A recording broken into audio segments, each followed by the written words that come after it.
Exchange చేయాల్సిందిగా తెలియజేసుకుంటున్నాం. Memorandum of understanding దాదాపు 385 కోట్ల రూపాయలతో ఇక్కడ జరగబోయే అభివృద్ధి కార్యక్రమాలకు సంబంధించి చిల్లింగ్ సెంటర్ కి సంబంధించి ఒప్పంద పత్రాన్ని ఎక్స్చేంజ్ చేసుకుంటున్నారు.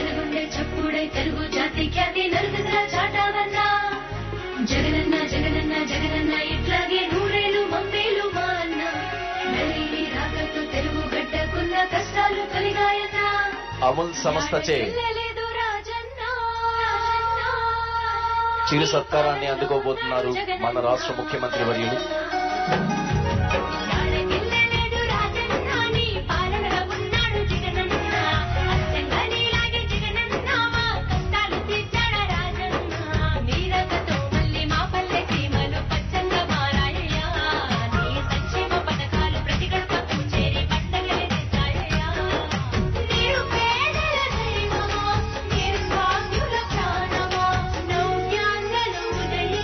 తర్వాత షుగర్ ఫ్యాక్టరీకి సంబంధించి